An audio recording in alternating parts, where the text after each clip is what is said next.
But I think we can get started here. Thank you all for joining us today. My name is Luke Pardue. I am the policy director of the Aspen Economic Strategy Group. We're led by our director, Melissa Kearney, and our co-chairs, Hank Polson and Tim Geithner. We're a bipartisan group devoted to advancing evidence-based, bipartisan economic policy. I'm very excited to have two conversations today on those topics. This event corresponds to the release of our policy volume, which touches on some of the most timely topics in economic policy today, including trade policy, industrial policy, AI and innovation, and taxes and spending. And those are many of the issues which Congress will address, and we're so excited to start the day with a conversation with Senator Bennet from Colorado. His work on the Finance Committee gives him a keen eye into many of these issues, including the child tax credit, clean energy manufacturing, and many others. And we're excited to have Catherine Rampell of the Washington Post in discussion with him. Please grab a policy volume on your way out if you haven't already. And with that, take it away, Catherine. Thanks.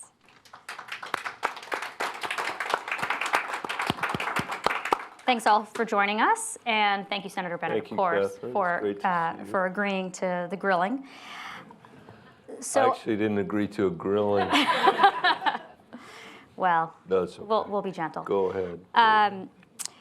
So officially, the subject of this panel is what economic policy looks like in 2025, but we're not done with 2024 yet.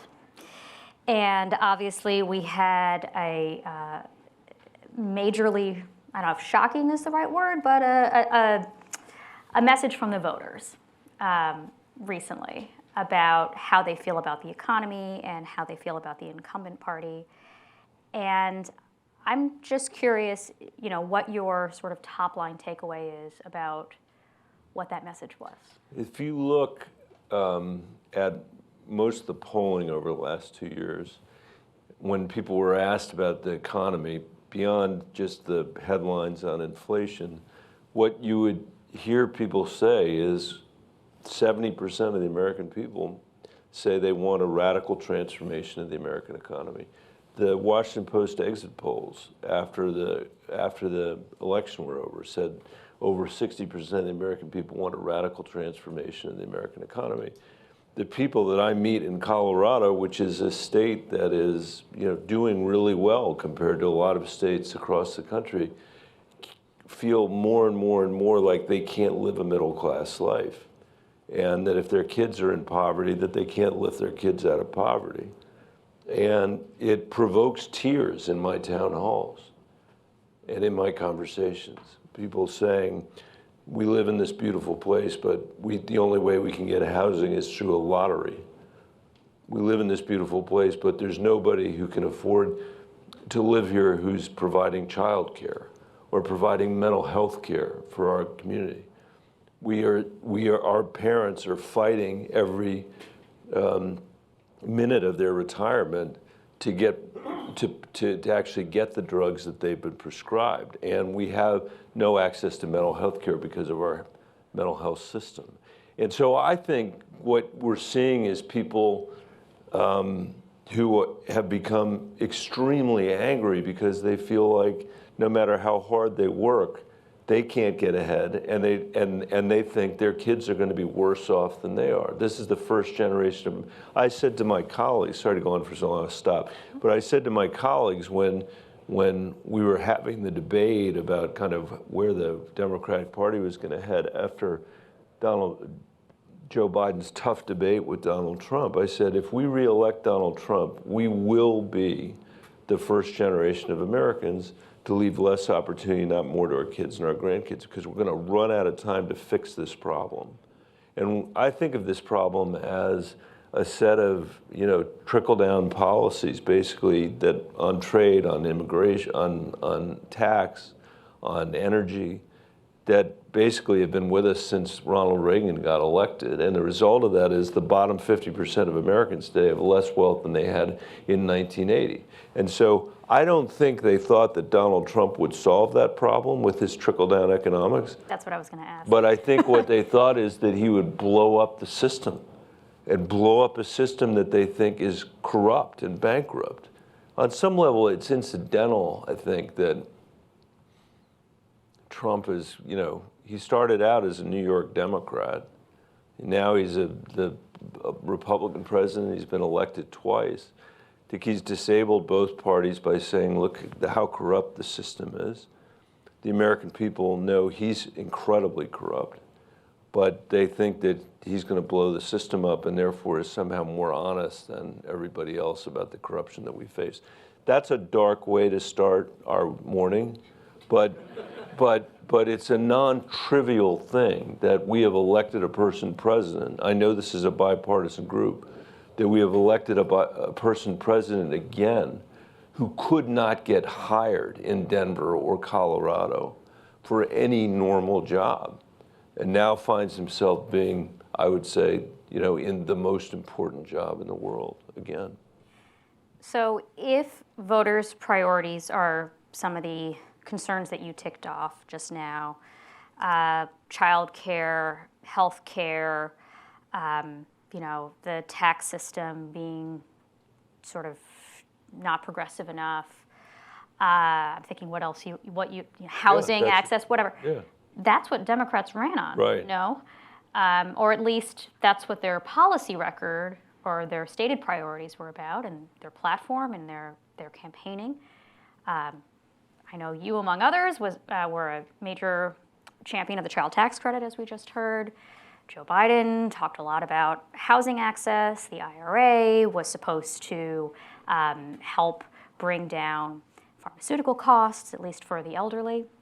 So why didn't any of those things resonate, if in fact you're diagnosing the problem correctly? I think I am diagnosing the question properly, but that's for you to decide and others to decide. I think that's what I believed as we went into this election cycle, and that's what I believe coming out of the election cycle.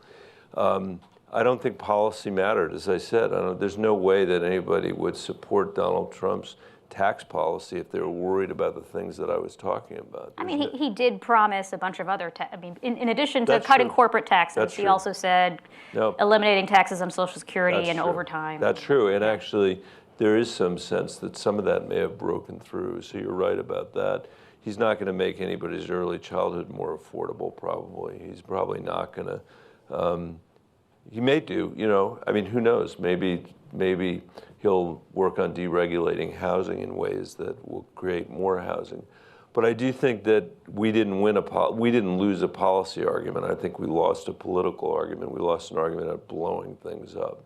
And I think when you've got 70% of the American people saying that we need a radical transformation in our economy, and roughly 20% of the American people saying we have confidence or faith in our institutions, that too creates a huge dilemma for a party, my party, that is in theory about trying to make government work better and smarter and more efficiently. If there are people out there who feel like we're living at a time when it doesn't do those things or do those things well, there's probably a lot of skepticism about the solutions that we have. That's one of the reasons why the child tax credit has been so important to me, because it doesn't require a whole bunch of new bureaucrats to administer it, and it is something that goes into the hands of parents who can make decisions for kids, and that's appealing to me, like the earned income tax credit is appealing to me. On the other hand, I was a school superintendent, and I know that one of the most devastating things about our economy is the fact that we've got a public education system in America that's reinforcing the income inequality we have rather than liberating kids from their circumstances. And as somebody who's from the party that's about trying to fix government, or trying to offer solutions from government, we need to develop an answer in the 21st century, as an example, for the school district that we have, because we're losing confidence in the American voters around even public education, I would say. So then what do you think Democrats' priorities should be? I mean, obviously they're in the minority in both houses next term. But what do you think Democrats' priorities should be if blowing up the system is the winning message? Yeah. And Democrats are, as you characterize it, more interested in improving the system? How do they make that a good policy and good politics? Yeah, I would say having a real fight on the tax code is going to be really, really important. And I don't think Donald Trump's going to help himself. The last time, help himself from creating an even more regressive tax code than the one or not that we have a regressive, but making the tax code more regressive. He couldn't help himself. The last time, 56% of it went to the top 5% of Americans. I think we can offer a very different vision of that, that reflects not just the child tax credit and the earned income tax credit, although that's, I think, our starting point, but also the idea that we're not interested, certainly not interested in deficit financing of tax cuts for the wealthiest people in America. It makes absolutely no sense to me. We've accepted a set of policies in this country that no one at the local level would ever accept. If you imagine a mayor going to their constituents and saying, Democrat or Republican, and saying, I'm going to borrow more money than we've ever borrowed in the history of our town. And so I'm like Denver or Grand Junction, it doesn't matter. And you would say, I'm worried about that. What are you going to spend that money on? Are you going to spend it on housing, that problem we talked about before? No. Early childhood? No. Water? No. Infrastructure? No. Parks? Libraries? And the answer is no, no, no. What are you going to spend that money on? You're borrowing all that money. What are you going to spend it on? We're going to give a tax cut to the 2 richest neighborhoods in our town and hope that it trickles down to everybody else. That is their tax policy. And we haven't been able to make the case well on it, in part because our own position has been as incoherent as it has been on things like SALT and other things. So I think the Democratic Party can have a much clearer view of what it looks like to have a progressive tax code, and we can have a fight about things like whether stepped up basis is something that the American people want to continue to endure. So I think that's a piece of it. I believe health care is a huge piece of it. It's been 15 years since we did the Affordable Care Act, and people have suffered from scarcity and scarcity and scarcity when it comes to health care in this country. And we're spending twice as much as any other industrialized country in the world. We can't afford it. We cannot afford it.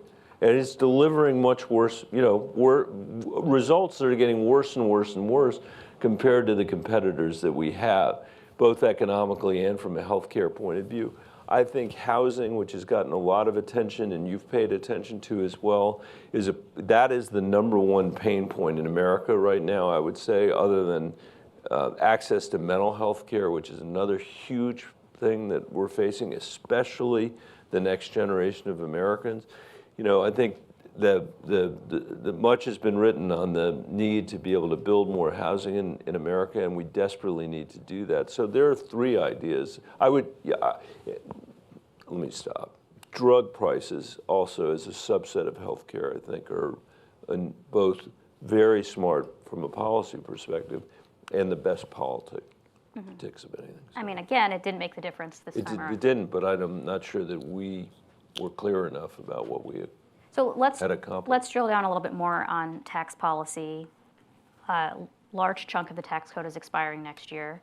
Democrats have actually been in favor of extending most of the 2017 tax cuts, not those, I guess, affecting people making $400,000 or more, but most of them, even though they did not support the TCJA, that law when it first passed. What do you think is likely to be the focus of the tax overhaul next year? Is it just going to be about extensions? Do you think, what do you, because it seems like this is an opportunity for kind of a food fight for everybody to get their pet project in. So, what do you think the focus of the discussion will be? I think that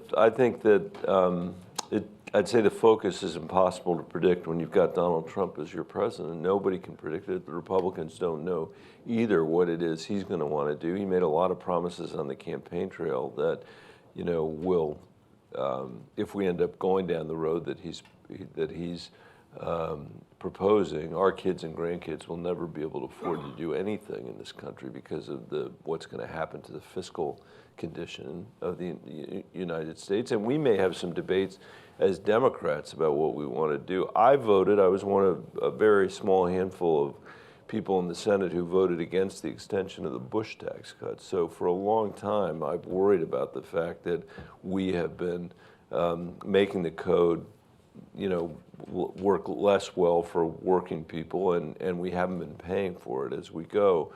That's a minority view, but it's part of the debate that we're going to have. I'm obviously going to push very hard on the child tax credit and earned income tax credit to make sure that we have as progressive a version of those as possible, full refundability on the child tax credit, less focus on the, extending it for the wealthiest people in the country, which has been the Republican view. I don't know whether we're going to have a debate over stuff like stepped-up basis, but I'd be interested in having that discussion if we can. So there's going to be a lot of pressure to extend a lot of this stuff, and I think that we're going to have to go back to that question I won't repeat, but about the mayor making a really bad choice for their people about what we're going to invest in as Americans. And I think that is a real opportunity for us to have a debate about what the future of the country's priorities are going to be. Do you think Democrats will have much of a role in shaping this? I mean, I think the expectation is that any tax bill would be done through reconciliation, meaning they only need a majority. Yeah, I think we have to push as hard as we can. We have to have as public-facing a debate as we can have. I think that's the only way to build support over time and build momentum over time. But you're right, in the end, they can do what they need to do through reconciliation, and I expect that they will. They have disagreements among themselves about what that's going to look like. And in the House,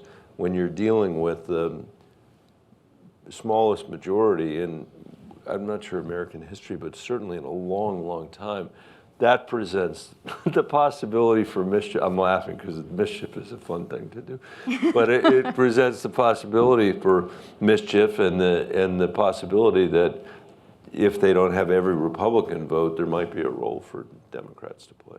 On the child tax credit, I know you have worked in the past to try to get bipartisan support for an expansion, different variations of an expansion. What do you think might make an expansion more appealing to Republicans? Are there changes to work requirements, for example, that you think Democrats could live with that Republicans would prefer? I don't want to negotiate it on this stage, but I'll say some things. One, I've always believed that we ought to be focused as much as we can on full refundability because that gets the credit to the people that need it most. There are others on the other side that feel differently about that, and we could fight that out and I think have a interesting discussion that hopefully leads somewhere. I think you're going to see some Republicans who are going to say that they don't really understand why the credit has kind of crept up as high as it has in terms of income levels for people claiming it. That's also going to create issues, for those who have said we're not going to raise taxes on people making less than $400,000. So we're going to have that discussion. And then finally, when he was on the campaign, I'd never heard J.D. Vance talk about the child tax credit before he was a candidate for vice president. But, I think, Catherine, you'll remember probably better than I will, but I think that he was talking about maybe a $5,000 I think that sounds total right. credit. And we were at, I think, $3,000 and $3,600 for kids under the age of 6. That's something I'm interested in hearing about if it lasts, into the debate here. So it'll be an interesting debate. You mentioned SALT earlier, the state and local tax deduction, the cap on that. Do you have any prognostication about where that goes? It seems like there are a number of Republicans, particularly in swing districts, who have agreed with many of your Democratic colleagues that the SALT cap should be lifted. And now Donald Trump, who is the one who capped SALT, is saying that he wants to lift it in his attempt to send something to everybody, I guess. This is one where there are going to be interesting cross currents of people who come from states that and from places where individuals benefit from SALT and places where people benefit less from SALT. I've viewed it as the most progressive part of Donald Trump's tax cuts. Capping the deduction. Capping it, and he's now abandoned it, and I think that it's one of the more regressive choices we could make to lift that cap, because the benefit of SALT goes to the wealthiest people in these very blue states on the East and West Coast. I don't understand why Colorado's, teachers and firefighters should be financing that, but we'll have that debate as well. What about offsets? I know we don't know what this conversation is going to look like next year, but there has been a lot of discussion among your Republican colleagues lately about whether this needs to be, whether any extension of the tax cuts or expansion of the tax cuts needs to be paid for. What's your I think there's a debate, certainly a debate in the Republican Party about whether to do that or not, and I think there's going to be a debate in the Democratic Party too. My own view is that we have to, we've got to start addressing this deficit. And we're now at a point where we're at the totally predictable position that we're in. We're at a point where our interest expense now means that we're paying more to service our debt this year than we are to fund the military in the United States. I believe there's nothing progressive about having a deficit or debt the size that we do, because I think it constrains the choices our kids and grandkids are going to make in ways that are really unfair. I've said that for a decade now. I said it going into this election. So my priorities were reversing the Trump tax cuts for the wealthy, and we're not going to be able to do that. Extending the child tax credit as much as we could, maybe we will have the chance to do that, and try to address this deficit, which we're never going to be able to do unless we do it in a bipartisan way. It will never happen unless we do it in a bipartisan way. And maybe this will be a moment for us to do it. I think the public, even though we haven't seen people voting on this question, and it's been a long time since we've had a debate in the country, I do think people are beginning to feel like we're reaching an outer edge here that is worrisome to them. That's just based on my anecdotal evidence, but I think it's out there. That's interesting. My perception is the opposite. Well, you're probably right. Oh, I could be wrong. Yeah. It's happened before. That it feels so abstract. There have been sort of deficit alarmists for so long. Right. And there have been no tangible consequences, at least for the typical American, of high deficits. And so, it doesn't feel like either party is even pretending to be fiscally hawkish, fiscally responsible anymore. And I think that reflects the fact that the American people have gotten over it. Unless there's some sort of crisis where investors lose faith in the dollar or something. Well, it doesn't seem likely. I think both things could be true. It is certainly true that those of us that were alarmists earlier on have been, for this period of time, disproven in terms of our positions, and rates stayed very, very low for a very, very long time, notwithstanding the fact that we were facing record deficits and record debt, and that's a fact. That's a historical fact. And I think it's also true, what you said is a political fact, which is neither party cares about it. I do think what I'm saying may also turn out to be true, which is that at a certain point, people are going to become alarmed about the position that we're heading, and that the choices that we're making are not sustainable, because at a certain point, people are not going to want to pay more for the things they're already getting from the government. And as you know, if we continue to finance it, the likely outcome of that is that we're going to be getting less for what we're already spending money on. And I agree that that's not present yet in our politics, but I really think it is coming. There are crises that we've had that one might have thought would have provoked this already, and those crises have not. Sadly, it may take another crisis for us to be able to finally address it. I would also argue, Catherine, that I think there's some question about whether we've gotten the value that we should have gotten from the investments that we've made and from the deficit spending that we've done. Have we really done what this country needs us to do in the 21st century to be able to have a child care system that works, to be able to have a housing system that actually meets the need that we have, to address our healthcare system, which is actually the opposite of a deficit problem, because the existing healthcare system is the thing that's driving our deficits up. And I think the American people have decided to go back to where we started, that we haven't done a very good job on any of that stuff. And that's why, again, they're willing to send this guy to Washington, D.C. to blow the place up, rather than who really couldn't get anything else to do in the country. And it may be that that's that we've reached a permanent state of things where that sort of chaos and that sort of destructive energy is where we are headed as a democracy, and that we are just on a slide down in terms of what we're going to be able to do in this country in our exercise in self-government. I refuse to believe that. But I think the biggest reason, also to go back to the beginning of this conversation, the biggest reason that I think I haven't given up is that until we have an economy that actually is driving economic mobility, and until we have an economy that's reducing economic inequality, I think we're going to find it very hard to make the case that democracy is serving us well and that we should be about protecting our democracy.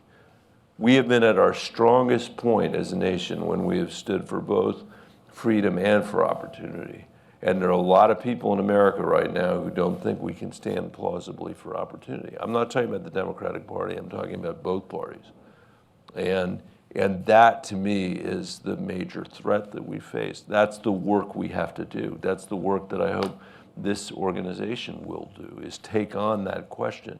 How do we create an economy that when it grows, it actually grows for everybody, not just the people at the very top? We haven't seen that since Ronald Reagan was president. You mentioned the 90s earlier. I'll take that point.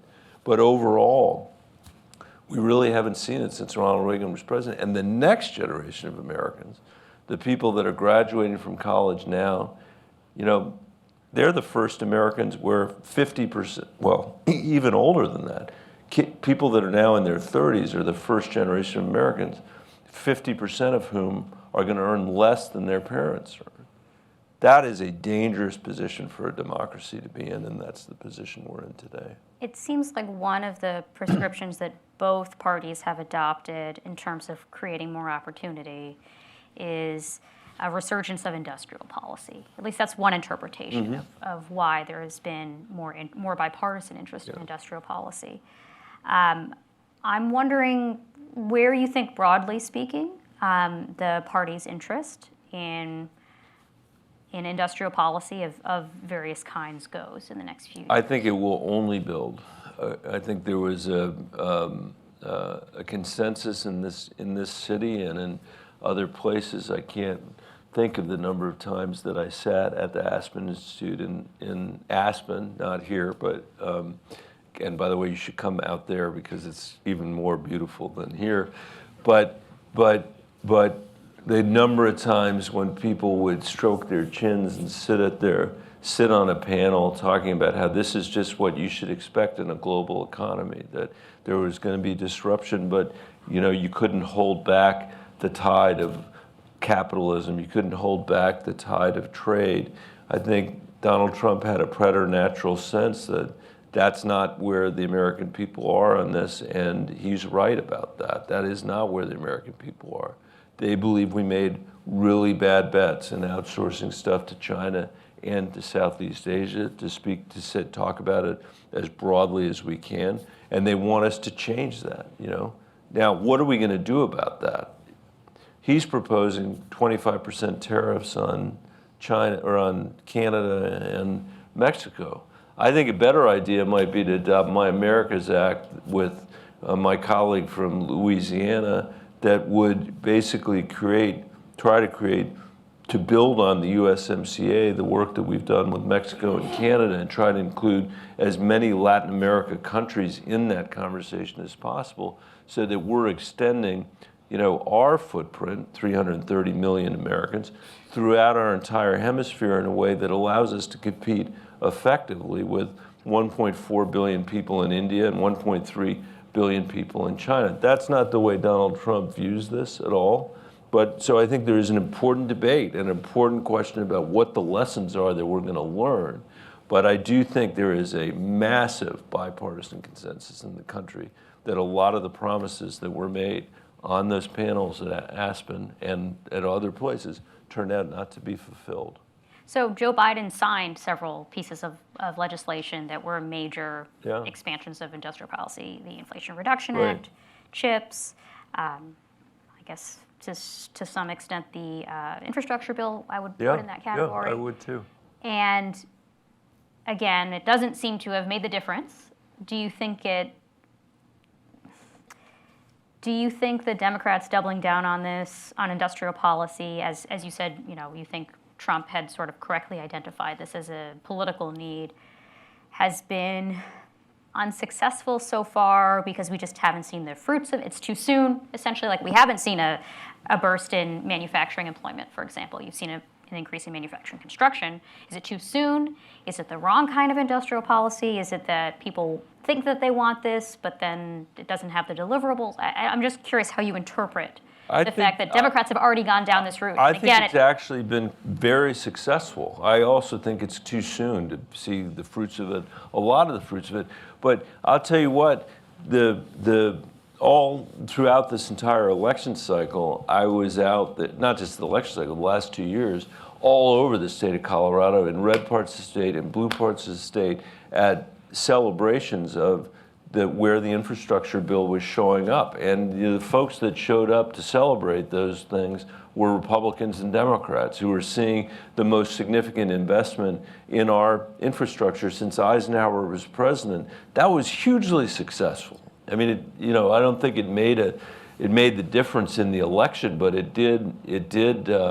it's been hugely successful, and it will continue to be. And I think it's been a demonstration that government can actually do some pretty good things with, working with the private sector to make the investments, high quality investments that we're making. The way we're doing it in Colorado, we're going to be able to fund our 10-year highway plan as a result of what we did in that bill. Just to take that as an example, in advance, nobody thought we were going to be able to do that. That's a great example of people working together and stuff that makes sense. I think on CHIPS as well, being able to say, look, we detected that the most significant and most sophisticated the chips that are in our, in our fighter jets and in our submarines and in our surface ships are being produced 110 miles off the coast of mainland China. Maybe that's not the best position for this country to be in. And I think there's a bipartisan consensus that was a ridiculous position for us to be in. And we're seeing the fruits of those investments as well. And I would add to the list the work that we did on the Inflation Reduction Act too, because I do think there are many things. Today's not the day to talk about how bad Democrats' messaging on energy and climate has been, although I will say it has been terrible.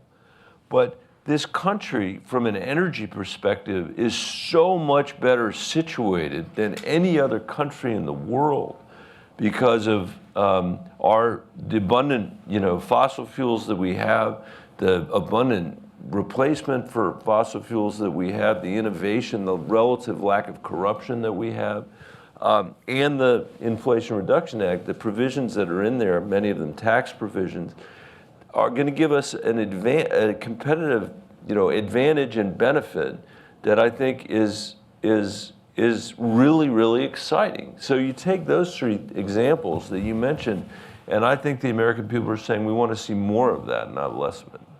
Donald Trump has been very critical of the Inflation Reduction Act, as have many Republicans, and have threatened to take away a lot of these tax credits. Trump has also disparaged the CHIPS Act. I think he said something to the effect of he wants tariffs to encourage more chips manufacturing rather than direct subsidies.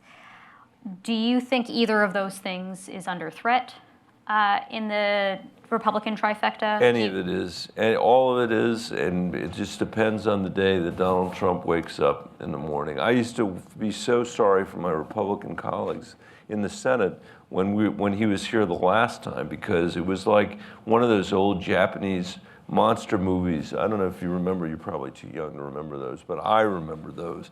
And people were hiding under their desks, from Trump, who's like the Colossus walking around with pointing his laser eyes at people in the place, and people are hiding under their desk, hoping it'll bounce off. And you don't know. One day it's going to be, the tariffs aren't high enough. One day it'll be the tariffs are too low. One day, Xi Jinping is my best friend, and the other day Putin. People have no idea. They don't know. We don't know.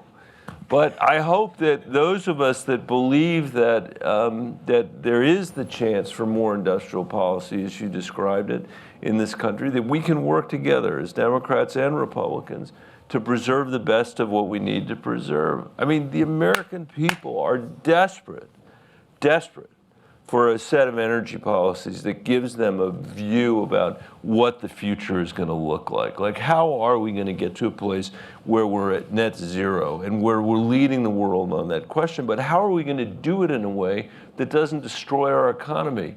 Those are not unrelated questions. They're important questions to ask together.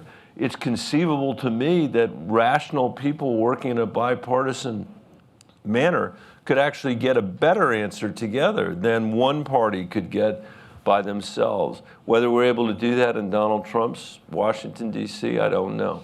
Well, you've very colorfully alluded to the fact that Trump may object to, or whatever, set his sights and lasers and other weaponry on some of these policies that were signed into law under Joe Biden. Do you think it helps that a lot of the IRA spending in particular has benefited red districts? Yeah, Do you think that insulates it? And I think it helps that it's wildly popular. I mean, the Affordable Care Act was under threat for a long time until people got to a point, until it was there long enough that we got to a point where people could see that there was going to be something to lose, and that something to lose really mattered to them, like their family's ability to be insured without, because notwithstanding the fact that they had pre-existing conditions. And I think from the outset, this bill has been much more popular than that bill, and that the investments that we've made in clean energy are things that the American people support. I would not want to be on the side of getting rid of that stuff as an elected leader in America, but we'll see what they decide to do. And then one last question before I go to audience questions. The other big thing we haven't talked about that's coming up soon that relates to all of the other topics we've discussed is the debt limit, and that we may have another showdown over the debt limit in the months ahead. Republicans, again, will have unified control of both houses of Congress and the presidency. Do you have any forecasts or concerns about what that episode may look like?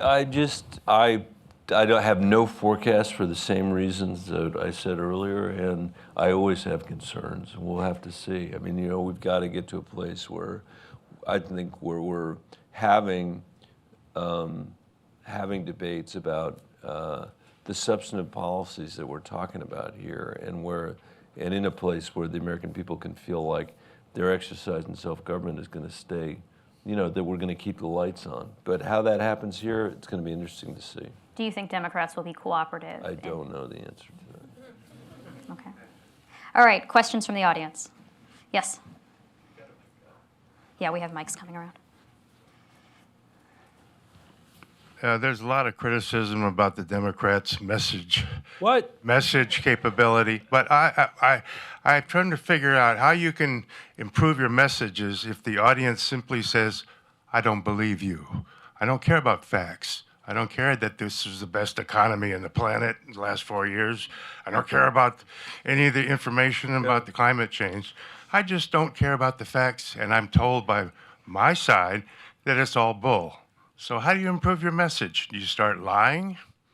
Well, there are people that think that's the answer, seriously, and I've heard people say that is the answer.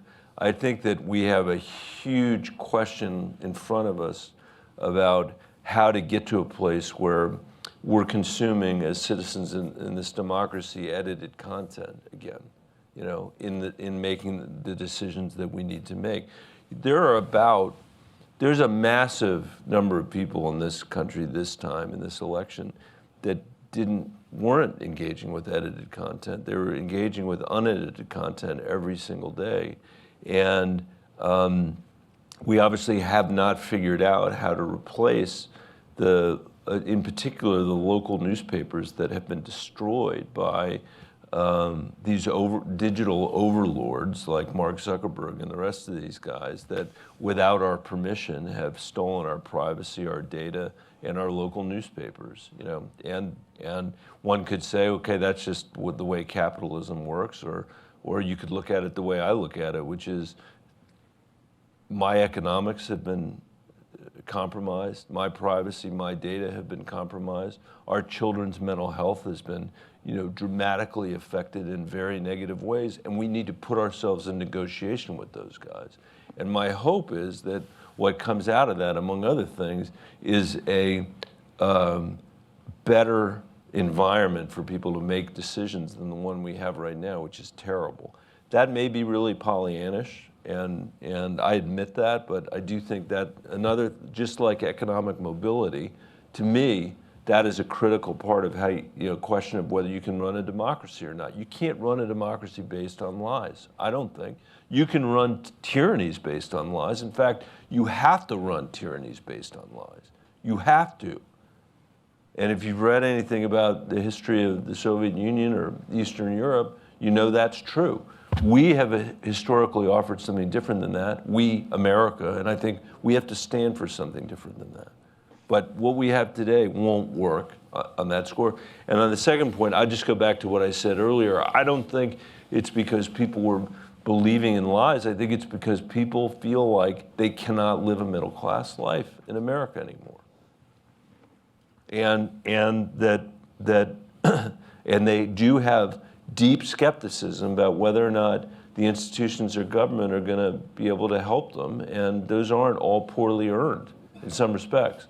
The K-12 system I talked about earlier, 2 wars that lasted for 20 years in the Middle East that we shouldn't have fought. There's a lot on people's minds out there about whether or not we're making good decisions. None of which says we should give up. It just means we have to work much harder and try much harder. This fight is going to be much harder. I'm not talking about Democrats. I mean for people that actually can imagine a country where the economy is growing for everybody. I'm going to take one question from the online audience, then I'll come back here, which is, what changes do you see on the horizon for Social Security and Medicare? Again, I have no idea what these guys are going to do or what Donald Trump's going to do. I suspect that where we're going to end up is, with both parties. Well, I don't know where they're going to be on this. I really don't know what Donald Trump is going to do. I think there's obviously a strong commitment on the Democratic Party to continue to support both Social Security and Medicare. I would, if left to my own devices, I would lift the cap on Social Security to better fund the program. Back here. Thank you very much, Senator. My name is Pierre. I'm the economic attaché for the Swiss Embassy. I'd like to ask the question of federalism. I'd like to have the benefit of your healthcare system. The question around federalism, whether the states can be these laboratories of democracies and innovate with policies a little bit more as we go into a political of high polarization and blockade potentially on the Hill. I think we can. I think states can, they have, they will. That's where some of the most exciting stuff comes from. And I think it's not just states, but municipalities and counties as well. I'm seeing folks at the local level wrestling with these housing questions that we were talking about earlier. You don't have to have your own national healthcare system to be able to fix housing at the local level. And people are beginning to do it. I'm seeing counties in eastern Colorado, rural parts of the state, that are coming together and joining together. Counties, 3 or 4 counties together in these massive, these geographically, these counties are as big as states, but there aren't a ton of people, and they are collaborating to figure out how to build more housing for the people that are living there. So I think there's a lot of reason to feel excited about that.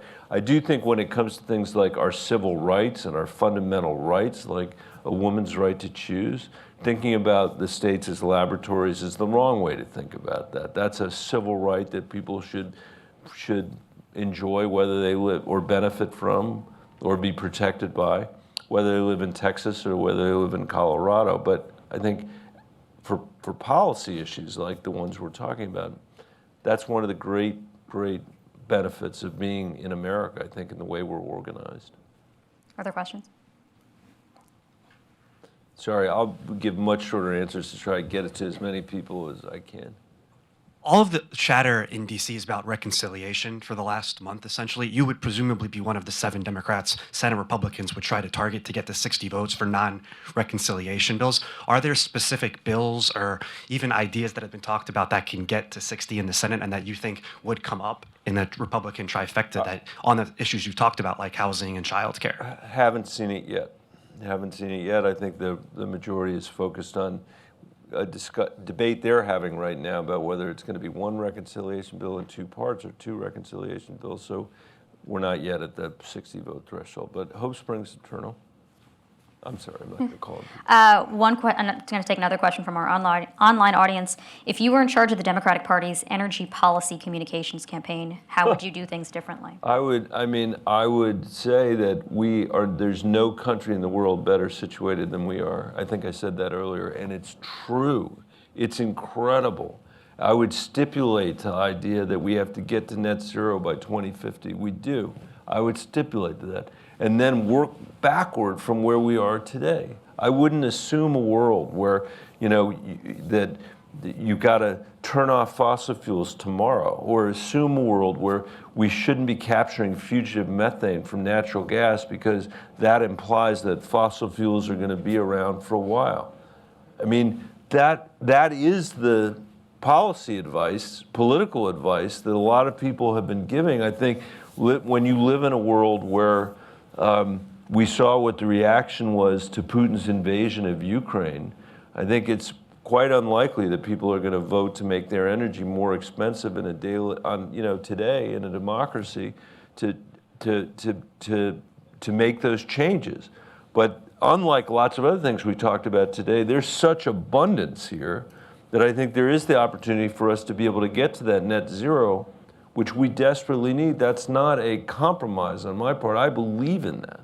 But to do it in a way that makes sense for the American people. One of the things that I was really sad about was that Joe Biden and Kamala Harris couldn't feel like they could go out to Pennsylvania and say, did you know, because of our policies, that we replaced 43 or 44% of the fossil fuels that Vladimir Putin was sending to Europe? That the United States of America was able to replace almost half of what Putin was sending there over the last 2 years to keep our allies in a fight for their lives? That's incredible that we did that. And no one else on planet Earth could have done that, and we never took credit for it. We couldn't even talk about it. Because there's a view among some people in the party that somehow we're going to be convincing that we're going to turn fossil fuels off today or tomorrow, rather than having a vision for what this is going to look like, an incredibly positive vision for what this is going to look like in terms of jobs and wages and American innovation and American exports over the next 30 years. That would be a great project for people in this community to take on. That is a place you could bridge Republican and Democratic views, because the American people are not at a place that says we don't care about climate change.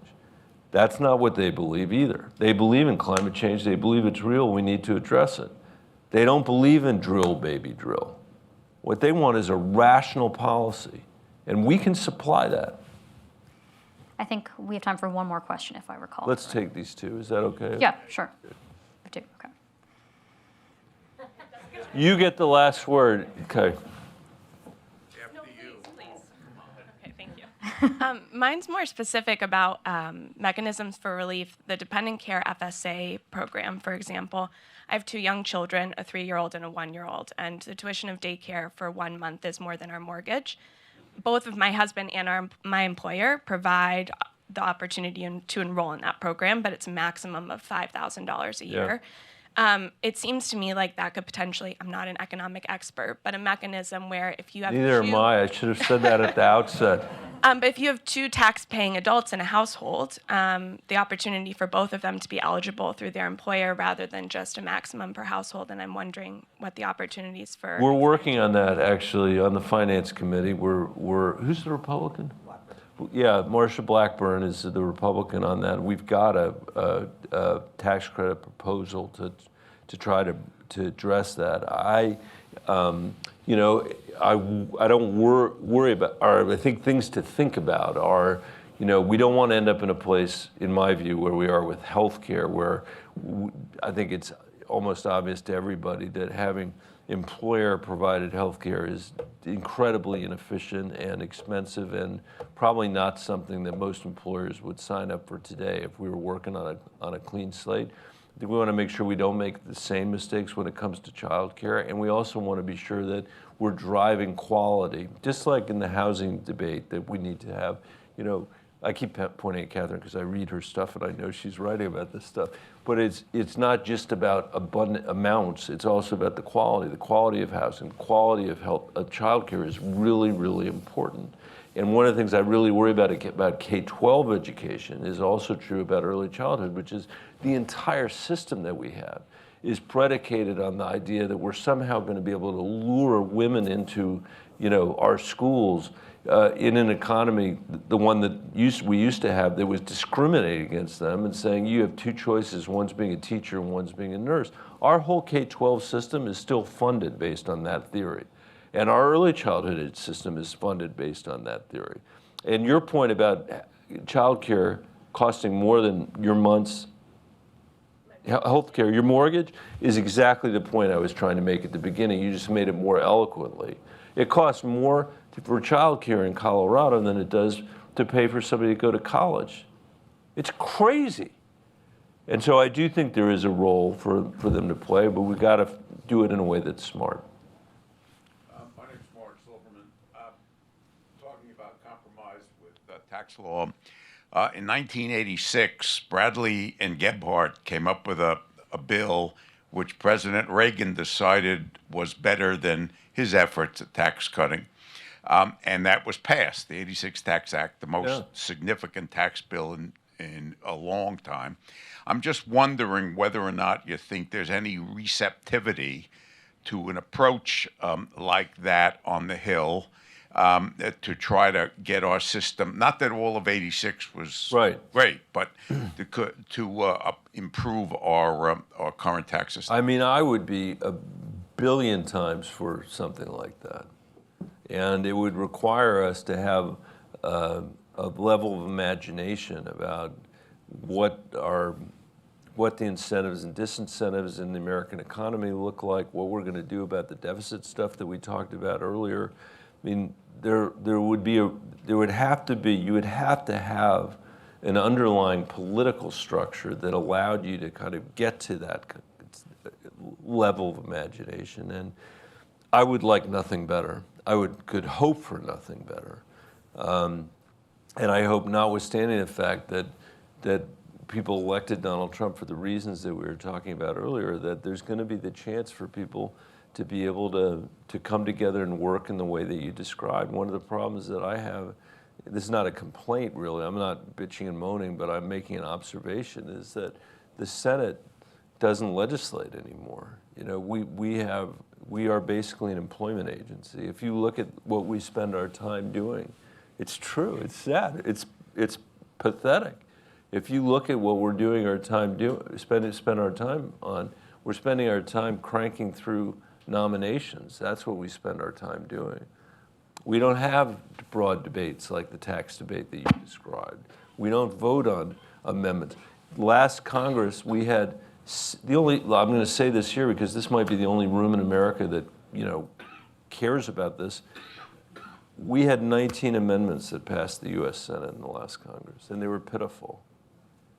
That's not the way the place used to do its work. And to be able to legislate, to get to the kind of ideas that you're talking about and to do it in a bipartisan way, you need a process, a legislative process that can get people out of their corners and give people a chance to do the work. And you need politicians who are able to stand up to the daily assault that's coming in from Twitter and the rest of this stuff. And you may all think it's impossible for us to imagine that. I don't, because my belief is that our democracy won't survive unless we figure out how to address these fundamental questions. The fundamental question about economic growth that we talked about earlier, the fundamental question about the role of journalism and edited content and the way we make decisions in our economy. And there are those questions are new in their particular form today, but they're not new in the sense that we haven't dealt with them before. We haven't wrestled with them before. Everybody would come in here. If you pick 50 other senators that come in here, they'd give you 40 of them would tell you all the reasons why you can't do it the way they did it in 1986. They have a million reasons. The money in our politics, Twitter. We have to figure out a way to make this system work in the 21st century. And the reason why we do is so that, what's your name? So that Kate and the people that are Kate's generation actually inherit something that we're proud of, which is not where we find ourselves today. On that bittersweet note, thank you everyone for your questions. Thanks to the online audience, and thank you, of course, to Senator Bennet. It was great. Thank you, Senator. Thank you, Catherine. Folks don't mind sticking around for just a minute. You all can scoot off. I know Senator Benner's got a next commitment, so we'll let him get off, and we can set up the stage for the next conversation, which is focused on bipartisan paths for strengthening America's economic dynamism. Well, thanks everyone for being with us. We're going to continue the conversation that Catherine and the Senator just started, focusing on the themes of our new 2024 Aspen Economic Strategy Group volume, Strengthening America's Economic Dynamism. So I'm Melissa Kearney, I'm director of this group, and I'm delighted to be joined this morning by Allison Schrager, who's a senior fellow at the Manhattan Institute and a columnist with Bloomberg, Jason Furman, who's the Aetna professor of the practice of economic policy at Harvard University and a member of the Aspen Economic Strategy Group, and Michael Strain, who's the director of economic policy studies at the American Enterprise Institute and also a member of the Aspen Economic Strategy Group. So specifically, I'm eager to have a conversation, again, building on the themes that were just surfaced in the first panel around strengthening America's economic dynamism. What I'm hoping to really surface during our hour together is what all three of you think the incoming administration and Congress should do and should avoid to advance economic growth, innovation, and widespread economic security and prosperity. And I'm going to take as the motivation for our panel discussion the same motivation we really took for the book, which was even before the election, or the outcome of the election, it was clear that the country was moving away from the standard economic paradigm of pro-trade, pro-market forces and towards a more nationalist, protectionist orientation. Of course, all of this was happening against a backdrop of a ballooning debt and weakened state capacity, which makes it harder to achieve any of our goals. So I want to talk about all of those things, and we'll break them up into different pieces. But let's kick it off specifically with the topic of trade. And that is one of the major themes that Michael Strain hits on in his excellent paper in this volume. As everyone in this room knows, Donald Trump has promised widespread tariffs, including tariffs up to 25% on imports coming in from Canada and Mexico, increased tariffs against China. I think most of us on this panel are probably wary of tariffs and are proponents of free trade. But skeptics of the traditional paradigm make the case that we need to do more to protect American jobs and American national interest. So Michael, why don't you start by giving us your 3, 4, 5-minute view of why you're worried about tariffs, how bad the economic ramifications of expanded tariffs might be, and your view as to why promoting or supporting free trade is really the right policy approach. Well, thank you, Melissa, for having me here, and thank all of you for coming this morning. I understand the goal of protecting American jobs. I think unfortunately, the trade policies that President Trump pursued in his first term and that he is set to pursue again in his second term would actually hurt American jobs, not help them. President Trump wants to strengthen domestic manufacturing. Engaging in a trade war would weaken domestic manufacturing. And so even if you share the president's goals, I think the evidence shows that putting tariffs on imports, which invites retaliation from other nations, leads to declining manufacturing employment, leads to higher costs facing domestic manufacturers because a lot of the stuff they need to produce goods is imported, and so the cost of those imports goes up. And doesn't really succeed in weakening economic ties between the United States and China, because when you pursue these policies the way President Trump does, unilaterally, companies find a way around the tariffs. And so, I think you can approach critiquing the administration's trade policy by critiquing the goals that the administration is trying to advance.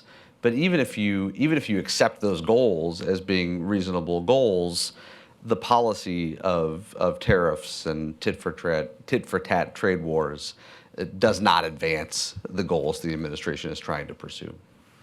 Great, thanks. Allison, to what extent do you see the trends in voting and what we just saw in the recent election, to what extent do you view them as a repudiation of our sort of long-standing economic paradigm of pro-trade, pro-market orientations? And do you agree with Michael that sort of shutting things down or being more nationalist or protectionist is a necessary or a counterproductive response to those trends? And if not, what kind of policies would you advocate for to address the populist discontent? Well, there are studies that show that communities that had more dislocation because of trade did vote for Trump, but so did a lot of communities that benefited from trade too. So I think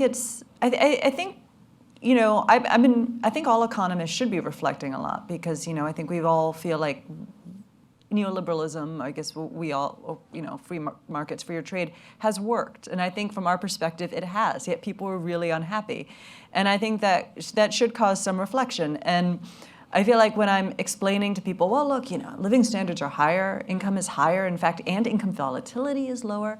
And even, life expectancy is falling behind other countries, but it's still, other than the last couple of years, rising. From every metric, people are better off. But I kind of feel like that's like sort of people shouting, well, look, crime is down, but like you can't buy things in a drugstore. So I think like things are getting better, but they're still hard. And I think people just don't care that I can be like, well, life was better than it was in the 80s. But they're like, but I'm still struggling. I still can't afford a home. Insurance costs are swamping me. So I think one of the reasons that we've been maybe tone deaf to all of this is because we just look at the data and be like, well, it's working. There are better jobs than the jobs that were lost. But that's not much comfort to people who, aren't able to adapt.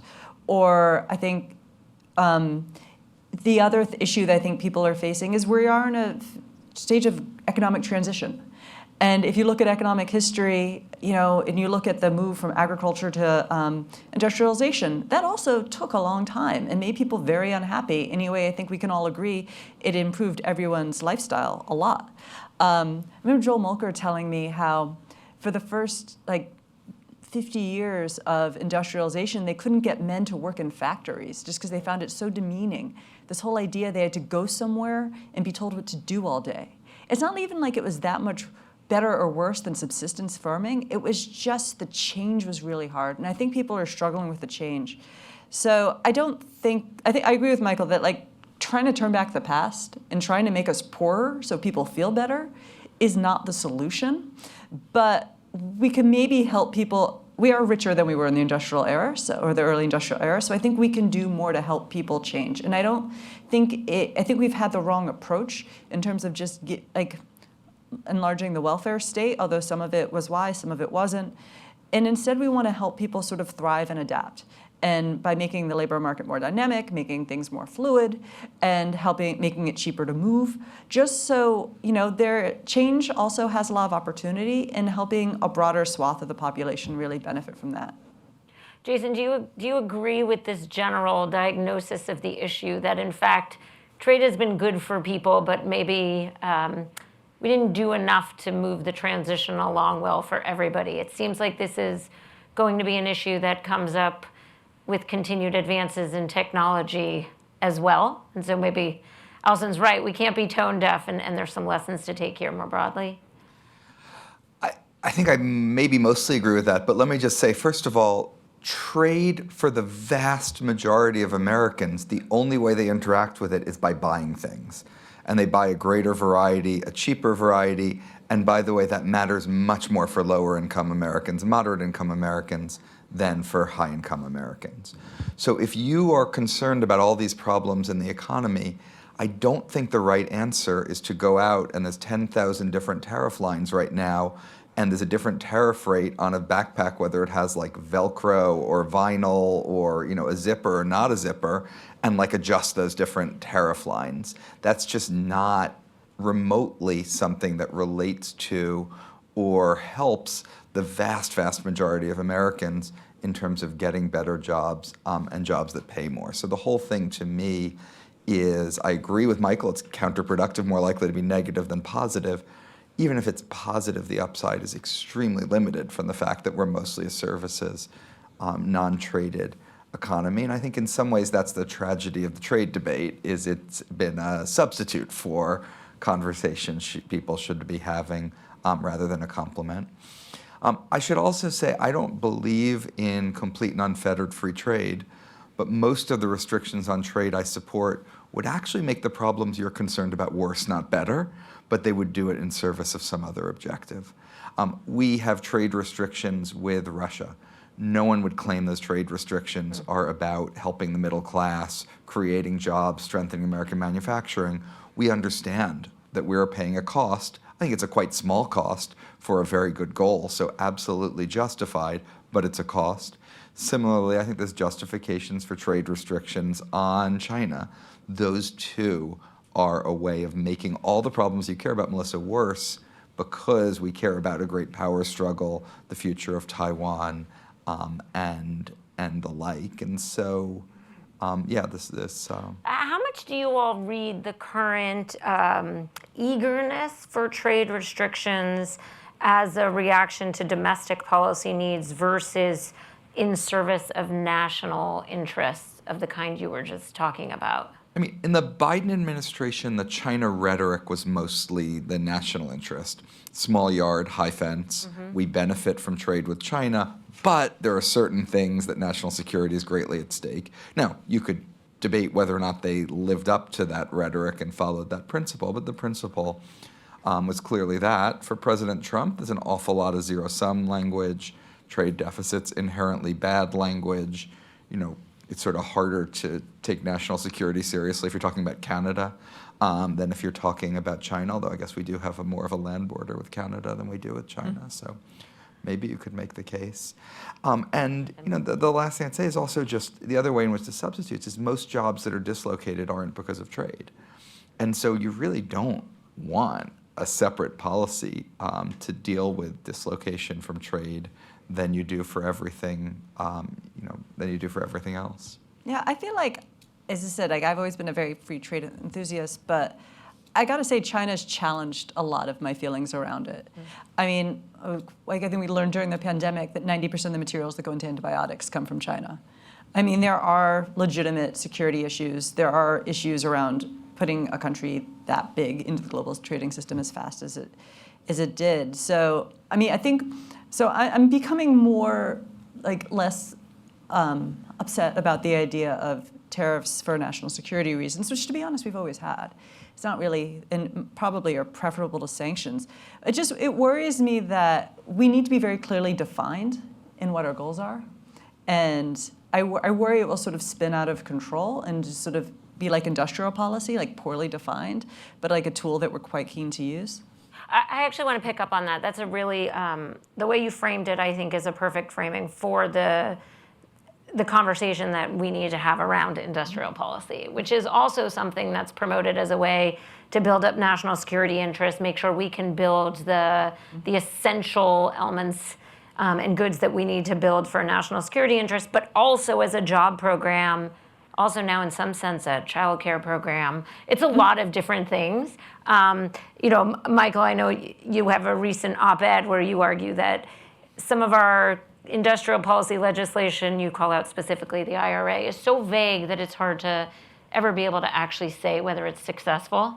So let's take that issue in a similar way. In what ways would all of you on the panel be in favor, or under what conditions would you be in favor of industrial policy? Where do you think the opportunities are for successful industrial policy, and where do you get nervous or think we need to be more cautious? I mean, I think as a general matter, industrial policy can be successful if it is very narrowly focused on a specific, well-defined goal. If the United States is, capable of achieving that goal, or at least if there's, reasonable hope that the United States can achieve that goal. Would chips production be an example for you? Well, I'm skeptical of chips production.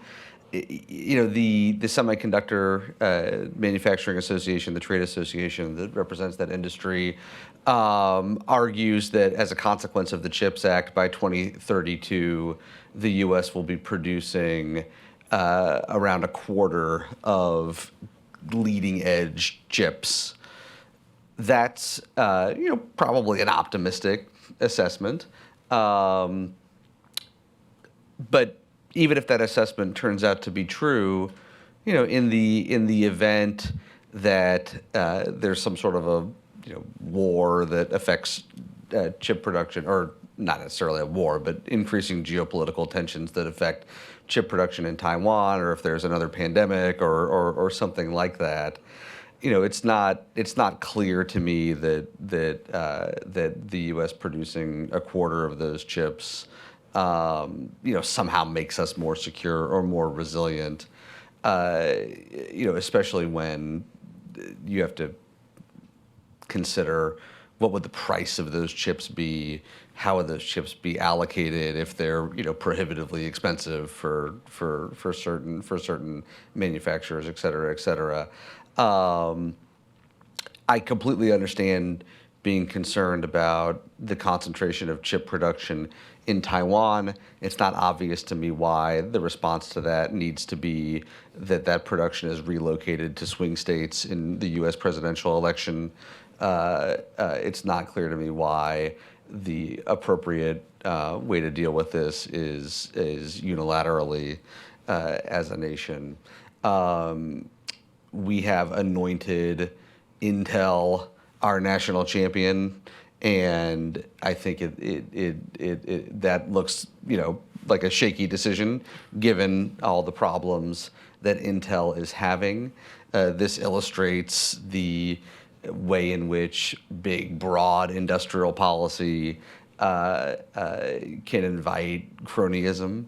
Around town, it is now increasingly common to hear the argument that we likely will need a CHIPS Act 2.0 because CHIPS Act 1.0 is inadequate.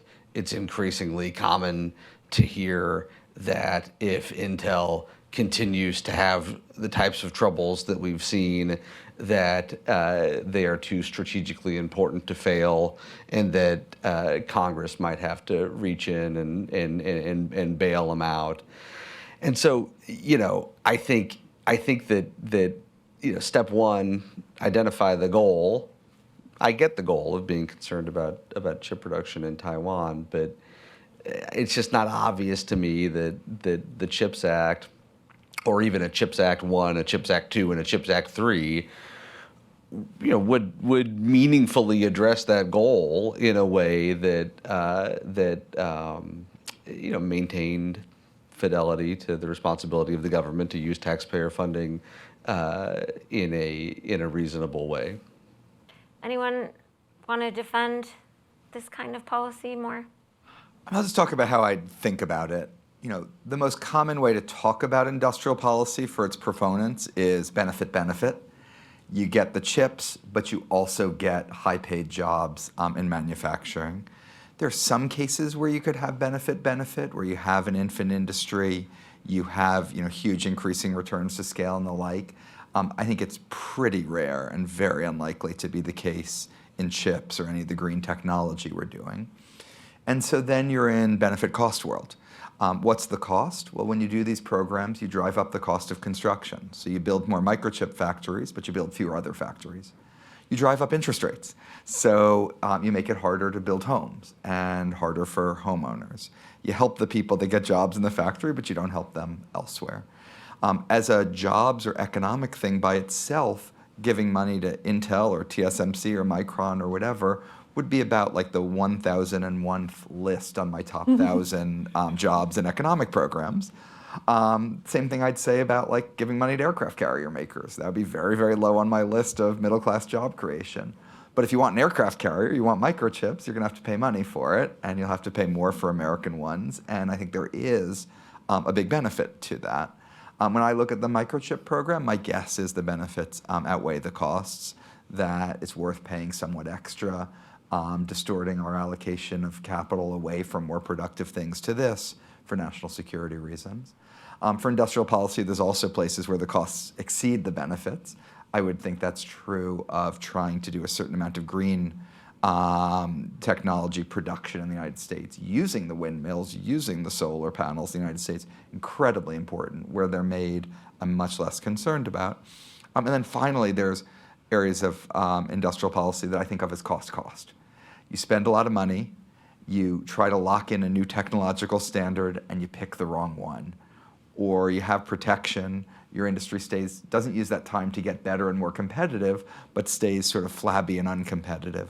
I think that might be where we're headed on EVs if we keep the type of protection we keep from China, where you end up spending more money and end up with a worse result as a result of it. But broadly speaking, I think most things are in the cost-benefit category, and whether the benefits are greater or less than the costs is something I have a somewhat open mind about and think can be difficult to figure out in practice. This seems like the issue with most policymaking, the devil's in the details, and actually figuring out which industrial policy is actually going to. Yeah, and look, it's very easy. What I've called the liberal vice in policymaking is thinking all good things go together. So if you think giving money to Intel not only helps our national security, but is a great way to improve our economy, then you're doing benefit-benefit analysis. And the point of benefit-benefit analysis is to drum up support for a policy, not to figure out whether or not to do it. If you think every one of these industrial policies is like horribly costly and will get worse chips and less chips and hurt our economy, then you're doing cost analysis. Once again, that's what I call the conservative vice. That's not very hard to do either. I think the devil really is in the details. And that also says why, as Michael correctly said, you want a limited set of objectives, a very specific set of goals. And if you tell me it's all one big benefit, I don't trust you, because then why not do industrial policy for everything in the economy? If you recognize that actually it is a cost, then I might trust you a little bit more when you tell me that the benefits outweigh the costs. And by the way, I think this administration, 3/4 of them do think about that correctly and talk about that correctly for the CHIPS program. But do you think part of the problem is they want industrial policy to be bigger than these narrow objectives? It's not just, oh, we're going to have this, more security because we make our own chips. We also are going to create all these jobs. Yeah. That's the 1/4 of the administration talks that way. Okay, one of the issues with the CHIPS Act, but some of the other industrial policy goals, is just the ability of government to carry it out.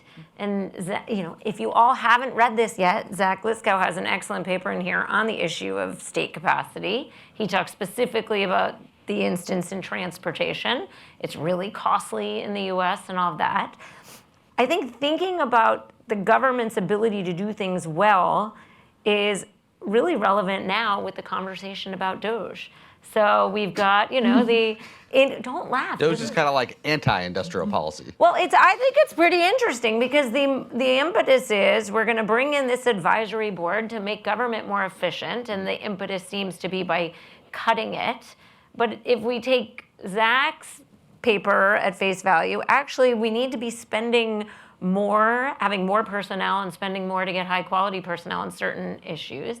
It raises an important question in my mind on, do we achieve better government efficiency or operations by making government leaner or reallocating government?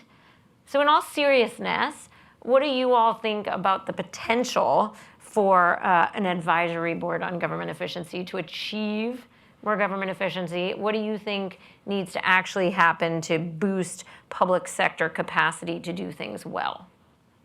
Allison, why don't you start? I like the concept. I mean, I'm not sure. I'm skeptical of the execution. Of course, it does sound like another layer of government sometimes, but I mean, I think it's worth taking a hard look. I mean, and I said, if it's done objectively, maybe they'll come to the conclusion that we do need more personnel, or maybe some parts of the government don't need to work, or maybe some of them, we pay a lot of money for people to live in D.C. because it's an expensive place. Maybe it does make sense to I'm not enough of a creature of D.C. to have a firm view that people should be here versus in Utah.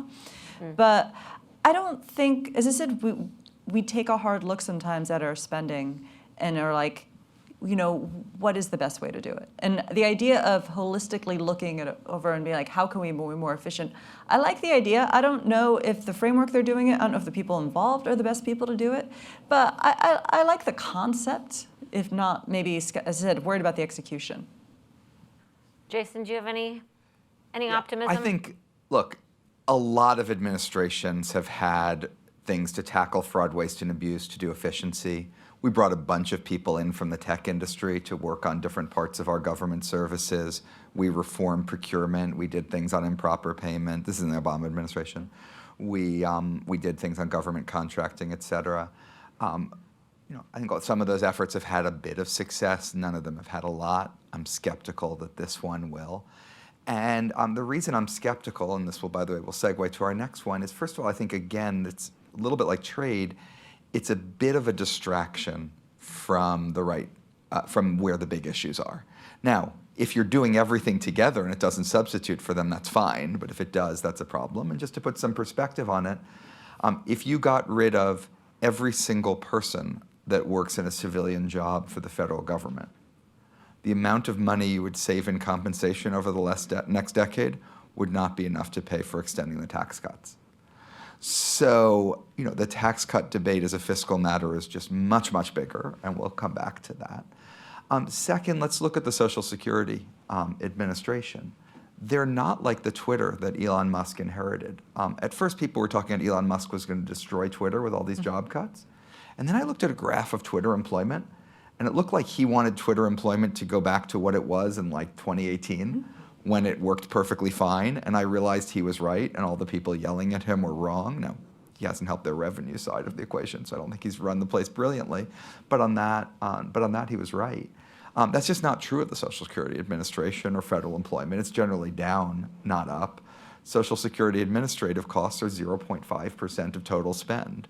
So the most efficient system in the world is going to reduce Social Security spending by 0.5%. And by the way, I think that would be pretty hard to do.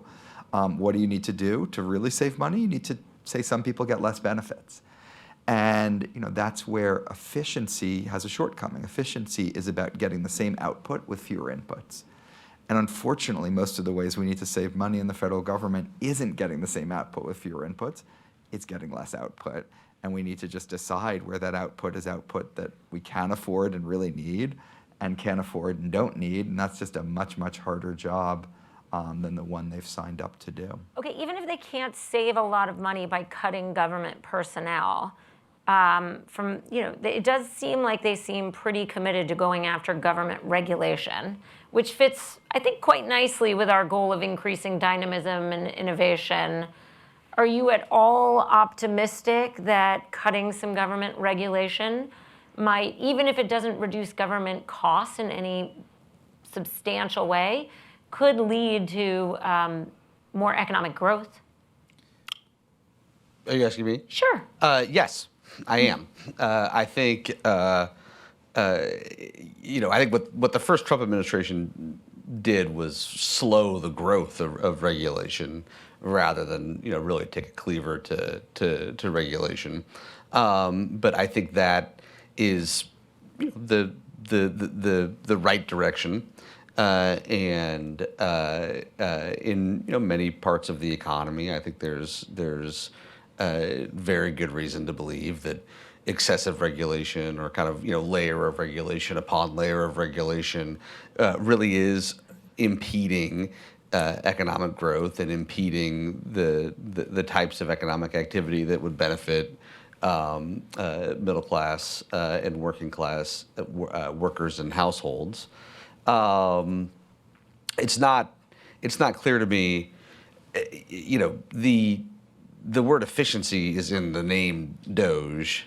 I'm not so sure that that's the best word to use. I mean, if your goal is to reduce regulation, that's a very good goal. I'm not sure I would call that government efficiency. If your goal is to, say, abolish the Department of Education, and your strategy is to get some very high-profile people to surface lots of examples of the government doing goofy and embarrassing things in order to build public support for, not so much increasing efficiency, but instead, substantially reducing the size and scope of government, then maybe this is the right way to do it. But it's not clear to me what the goal is. But let me ask you about that, because I do think, to the extent that the lesson from the election was not just a populist rejection of economic paradigms, the more people could point to goofy or seemingly pedantic and obnoxious things that government does, that's able to generate a lot of distrust of government and just sort of a backlash. So even if they could get rid of some things that most Americans will find offensive or goofy, isn't that a good thing? I think it definitely could be a good thing. I wouldn't call it efficiency, but I think it definitely could be a good thing. Last night I was talking to someone because I'm doing a report on how to help people work longer and have fewer restrictions on them, or in terms of financing retirement. And I was talking to someone who was like, yeah, well, my father got effectively laid off from his job just because they're like, we don't want to keep you around, you're too old and expensive. He had the opportunity to sort of stay on as a consultant or start doing more consulting, but he was like, the regulations were just too overwhelming for him. So it doesn't even have to be like big economic growth, but as I said, certain regulations maybe are holding us back from things like, ways of financing retirement in more creative ways than we have right now. Yeah. Jason, I want to connect this to issues of addressing the debt. And of course, Jason has an excellent paper in our volume on addressing the debt. So the incoming Treasury Secretary suggested that we could grow our way out of this problem. And I think there's a link here. Some advocates suggest that if we just got government out of the way, our economy will grow more. And there goes the share of GDP, used to pay down interest on the debt. You have a recent op-ed in the Wall Street Journal that I read to suggest that you're not that optimistic that we're going to be able to grow our way out of this problem. Yeah, so we're about to surpass 100% of GDP in debt, and I don't think we're ever going to see double-digit debt as a share of GDP in the United States in my lifetime. Whoa. Last year ran a deficit of 6.4% of GDP, which is larger than any year in American history except during World War II, the financial crisis, and the immediate fight against COVID. So we're starting in a bit of a hole, and we're digging the hole much deeper on an annual basis. In the chapter you referenced, I looked at 6 different scenarios for policy and economics, and in every one of them, the debt continues to rise as a share of GDP. And higher growth is possible. When you look at the research on what you get out of regulatory reform, you'd be extremely lucky to get 0.1% per year of economic growth out of regulatory reform. If you want to say 0.2, great, have at it. The baseline growth rate that CBO and the Fed both have is 1.8%. So add 0.2 to that, you're at 2. By the way, 3% growth is probably just what you need to grow out of the problem, and that the regulation isn't going to get you that. The tax ideas that are on the menu certainly aren't going to get you that. No one would advocate tax-free tips, Social Security, overtime, et cetera, as like a broaden the base, lower the rate, classic or any form of growth strategy. And by the way, I should say, come back a decade from now, maybe we had 3% growth. It's perfectly possible. I'll give you my forecast for the temperature in Boston on Christmas Day, and it's 39. And if any of you degrees, and if any of you want to argue that it's 40 or 41, I'd tell you, like, my methodology was better than your methodology, but I wouldn't be sure about it.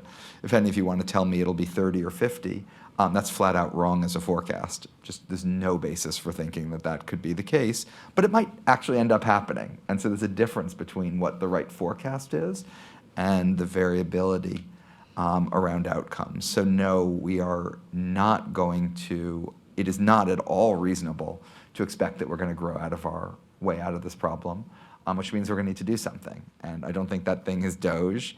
I think that starts with the easiest step, which is either not extending the tax cuts or paying for their extension. I don't think this is such a big problem that we need to drop everything and deal with it.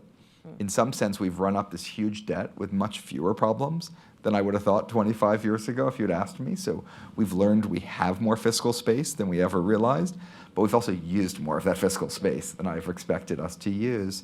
And so after that, I would deal with this in sort of bite-sized chunks, with something that Maya McGinnis called, and I'm become a big salesperson on behalf of her, Pay Go Plus, of every time you do something, don't just pay for it, but go even further than paying for it, which is basically sort of the opposite of what we've often done in the past. So I love this idea of Pay Go Plus because it, as you articulate in your paper, it builds in some space for when we're inevitably going to have to increase spending, say a pandemic or a recession or some unanticipated shock. The thing that bugs me about it, though, is it puts more of a burden on future spending programs than past spending programs. And so in my view, we've got all of this like locked-in spending on the elderly.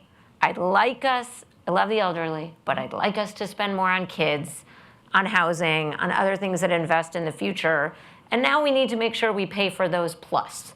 So there's an asymmetry there that bugs me. Well, Melissa, it's good you asked that, because in the new volume released by the Aspen Economic Strategy Group, there's a paper by me, and part 3 of the plan is to address solvency in Social Security and Medicare.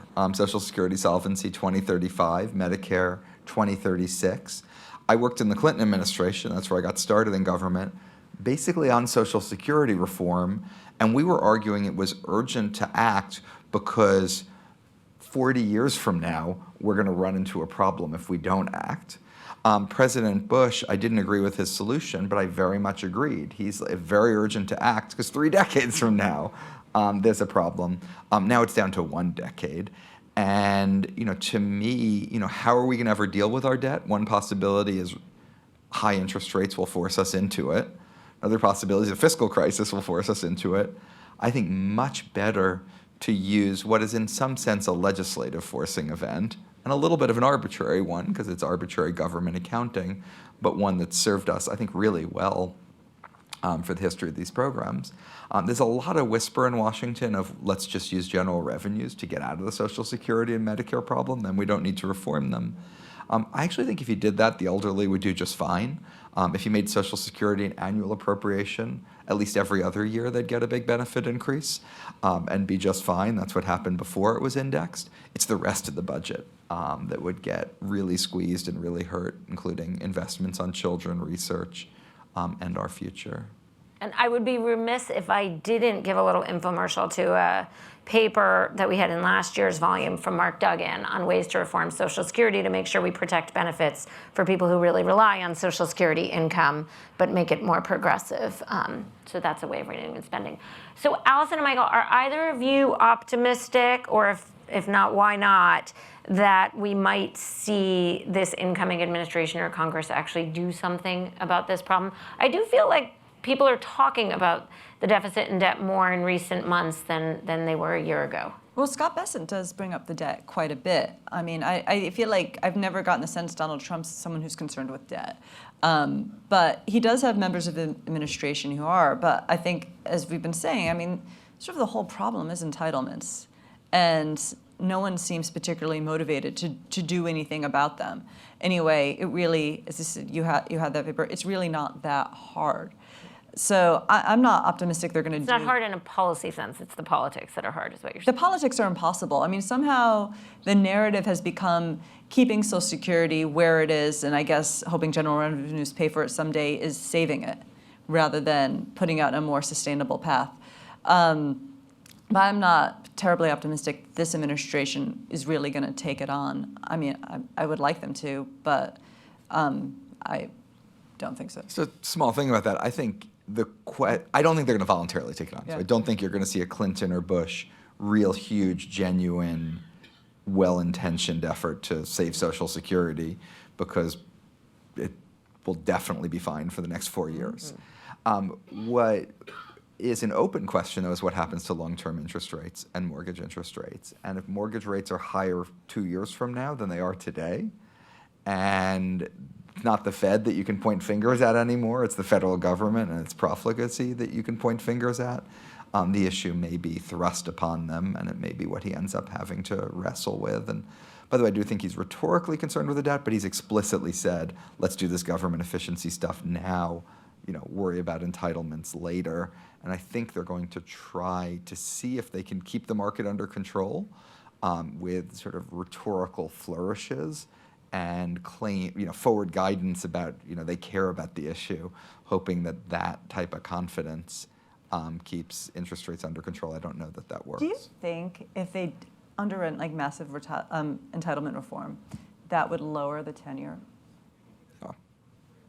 And conversely, look at what Liz Truss did in the UK. Yeah. And people were worried about tax cuts that, by the way, were 1.5% of GDP that she was proposing. Mm-hmm. That is the same size as what is under discussion for extending them, smaller than the full, kit and caboodle of what was proposed.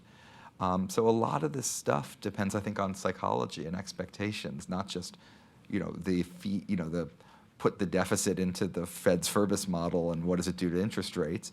It's put in the entire sort of institutional change and what it means. Still, I'm in the higher for longer camp, and I think a lot of the rising term premiums about all these fiscal worries. But it does I wonder why now? I suppose we've had all these fiscal time bombs coming for years, and yet most of 2010s, we had almost no term premium.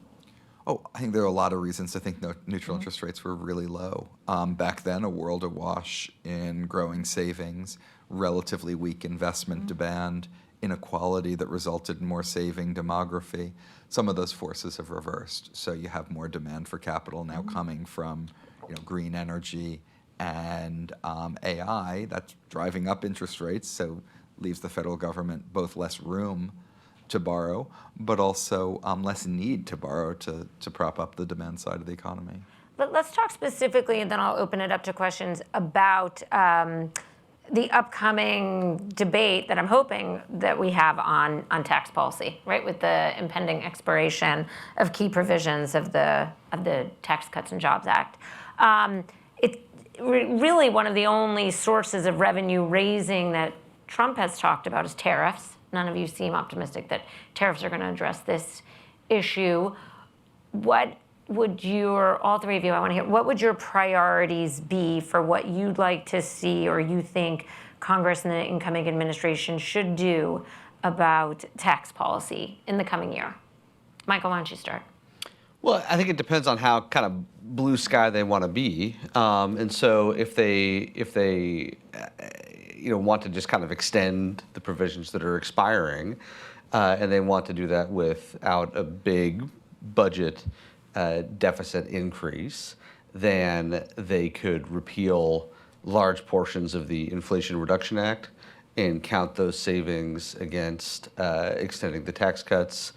They could try to find a way to score tariff revenue as offsetting some of the deficit impact of extending the tax cuts.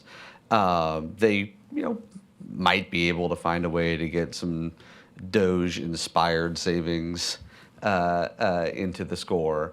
But, I think realistically, any of those options would lead to some increase in the deficit. Although there is a lot of money in those sources. And what's your view on extending the key provisions of the Tax Cuts and Jobs Act vis-a-vis economic growth, business dynamism? I don't think you get a whole lot of growth out of the individual side cuts. Though you do get and you get big increases in the deficit, which slows growth in the future. There's a lot of talk right now among Republicans about taking this opportunity in 2025 to do additional business side tax cuts, and those would increase investment, increase productivity, and increase wage growth. President Trump has talked about lowering the corporate rate. Not super clear whether he's referring to lowering the corporate rate for manufacturing or lowering the corporate rate across the board. If it's the former, I'm not wild about the growth impacts of that. If it's the latter, that could be helpful. The provision in the 2017 Act that allowed businesses to fully deduct investment spending in the year that spending is made rather than over several years into the future, that provision has been phasing out and will completely phase out next year in 2026. And there's talk about writing that full expensing provision into permanent law. That costs about $400 billion over 10 years. And, you might be able to get $400 billion out of Doge-inspired savings. You certainly could get $400 billion out of Inflation Reduction Act partial repeal. And so there is pro-growth. There are pro-growth policies that Congress could pursue next year, but it's going to be a big political lift, and that's going to make next year quite interesting. Jason, I'll ask you to comment on this in the framework you introduced for us earlier on cost, benefit. Some people will say this is great, we're going to get economic growth and it's going to address our deficit problem. Some people might say, I think this is what I heard Michael say, we'll get some economic growth, but the deficit will get worse. And then there are people who say if we do business tax cuts, more tax cuts for the wealthy, we make inequality worse, we don't get growth, and the deficits are worse, it's cost. Where do you fall on this? I didn't get all those options, so I'll just say where I fall. Maybe it answers your question, and maybe it's non-responsive. I'm fine either way. So the first thing to understand is the thing that was economically most important in the TCJA was passed on a permanent basis. Our corporate rate was 35%. That was way too high. They lowered it to 21%. I think that overshot the mark. But if I had a choice between 35 and 21, I would definitely choose 21 between those two. That's permanent law. That's not expiring. What is expiring is a set of things on the individual side that are motivated more by simplicity and a certain set of priorities, including children, than they are about economic growth. I think those things are themselves quite important. How should we handle that? First of all, just no excuse whatsoever for increasing the deficit by paying anything here. So one perfectly reasonable option is for Congress not to pass any law in the next year. That's something they've proven capable of doing many times in the past. Maybe they'll manage to do it again. And if that happens, the deficit will come down relative to where it has been because taxes will go up. The individual tax code will go back to where it was in 2016, and that wasn't the best tax code in the world, but it was a perfectly fine one, and all the business stuff would be permanent. That's sort of option one. One step up from that is take everything in the law today except the rate reductions and make it permanent. So the larger standard deduction, I think $25,000, $30,000 for a couple, consolidating the dependent exemption and the child tax credit to have an expanded child tax credit, limiting the deduction for state and local taxes, limiting the deduction for mortgage interest. All of those ways of cleaning up the base to make it simpler and, in my view, better, were roughly revenue neutral. And so you can just take all of that, but just not take the rate reductions, which is where all the cost is. So that would be the second step. And then the third step would be to take that as your base and build some revenue neutral changes on it. So I agree with Michael on permanent expensing. I would limit interest deductions to pay for it. I would allow amortization of R&D, a whole bunch of other stuff.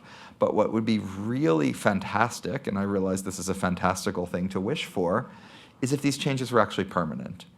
They passed expensing and then started phasing it out over 5 years. They put in place this amortization of R&D, starting it, that made no sense after a couple of years, and now they themselves are trying to undo it. The whole thing expires. If we had a permanent tax code that neither party was trying to destroy, and you set out and said, I'm going to do that on a revenue neutral basis, maybe a distribution neutral basis, set that as your ground rules, like Reagan did in 1986, I think you could have something much better out of all of this. But I've now spent more time talking about science fiction than I had intended to do this morning. Okay, great. Let's agree that Ronald Reagan was pretty great. I'm gonna ask a question from the Tip online O'Neill, audience, and then I'll take one. Take one here. Okay, Allison, I'm gonna give this one to you. How can we bridge the gap between economists who say our economy is strong and the lived experience of 73 million Americans who say the economy is not working for them? Is it a communications problem or a real economic mobility, wealth, race, class problem? I think it's a real problem. As I said, I'm not convinced that things are worse than they used to be, but that doesn't mean they're still not hard and a legitimate problem, and maybe we're better poised to do it. So I think if we are saying as economists to people, well, I don't care about your lived experience, I have this data here that shows that you're better off, I think we're losing the argument, and I think we're gonna lose even more power. So I think that we could sort of hear more about what there should, we spent most of the Biden administration, in media saying, why are people upset that the economy is so great? But we very rarely talked about the fact that real incomes were down, and they were for most of the Biden economy. So I think as economists, it's our job to sort of not pander to populism, but to advocate for policies that will promote growth and prosperity, even if they're not always the most intuitive policies people want. But I think we also have to hear people if they're having a lived experience that is not positive, and think about, well, okay, so here's this issue. What policies would make that better? Great. Okay, is there anyone in the room? Yep. Oh. Hi, I'm Randy Sim. If you accept that a lot of the dislocation in the labor market is due to the move to a high-tech and knowledge economy rather than trade, what should we do for the people who are unable to or unwilling to adapt to that sort of a change? I think we should do two things. The first thing we should do is do a better job with economic policies that can help people to connect to the opportunities that are available in the economy. And those policies, I think, should be agnostic as to the source of the disruption. So if the disruption comes from, as you say, changes in technology, policies are here. If it comes from trade, policies are here. If it comes from a third source, same set of policies. But for for low-income Americans, lower-end working-class Americans, maybe we need more generous earnings subsidies. For a broader swath of Americans, we need to do a better job with training and partnerships between local employers and community colleges so that people who need jobs really can connect to employers that need to hire workers, but with a path to get the skills they need to contribute in those jobs.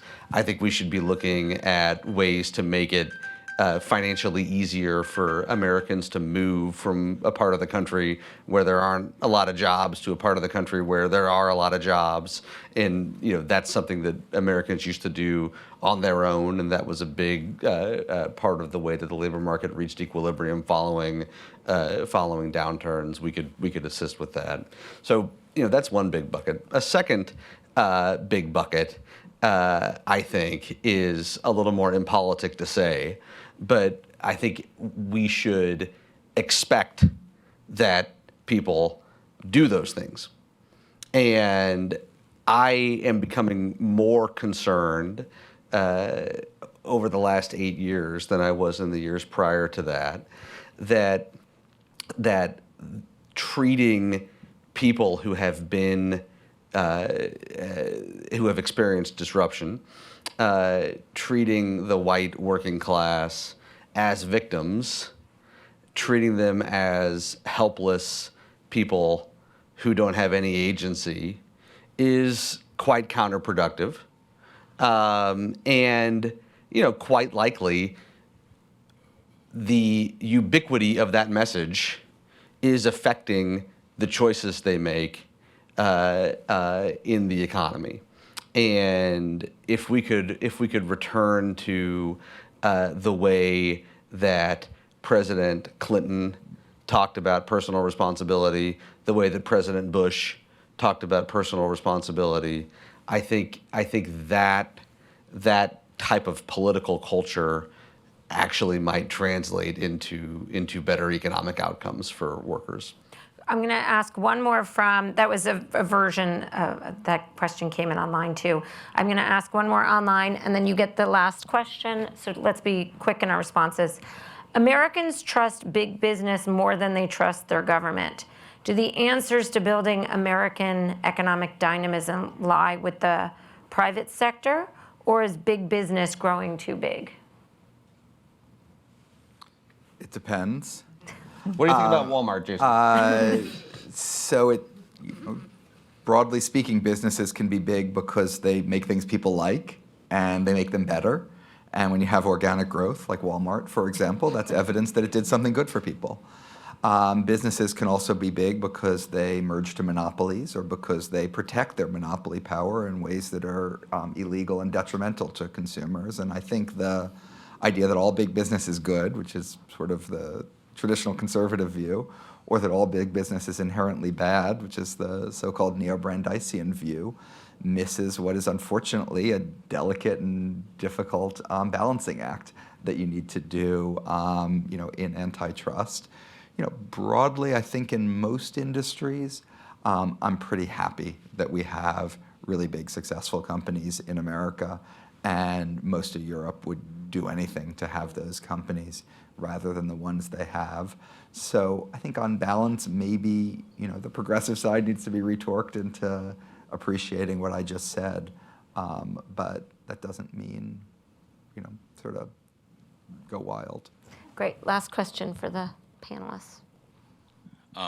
My question is, we've heard lots of voodoo economic analysis about our situation, and so I didn't get much of it. But there's an elephant in the room that nobody has talked about. He's an elephant in the room. Right. So why haven't we considered a real cut in our defense budget to solve our budgetary problem, given the way I see our strengthening America's military dynamism has been a very negative thing. United States in the last 4 years have become more unpopular throughout the world, seeing what it does with its military. So given that, maybe a cut in the military so that America's rapid advance towards the collapse of the Second Roman Empire doesn't happen. So I think it's important to underscore an observation that Jason made earlier. if you look at the 10-year outlook for the federal budget, there are exactly 3 categories of spending that are projected to grow: Social Security, Medicare, and interest payments on the debt. Everything else is projected to shrink. So, cutting the defense budget would be cutting a category of spending that is already on the way down, not a category of spending that is contributing to the nation's fiscal problems. There's no way to, in my judgment, to get the federal fiscal situation under control without addressing Social Security and Medicare. And President Trump has been extremely clear that those 2 programs are off limits. They were off limits his entire first term. They're going to be off limits his entire second term. And he actually wants to compound the problem by making Social Security benefits more generous. I think a second answer to your question is that in a world of rapidly escalating geopolitical tensions, the United States kind of has no choice but to spend more money on defense. And if the U.S. were to retreat into an isolationist posture, which certainly some members of the incoming administration would like, the historical record is pretty clear that that posture would be short-lived, and the chaos that would follow around the world would compel the United States to re-enter into a position of global leadership that would include substantial increases in defense spending. Great. All right, so with that, please join me in thanking our panelists. Okay. And thanks everyone for joining us online, and those of you who are in person today.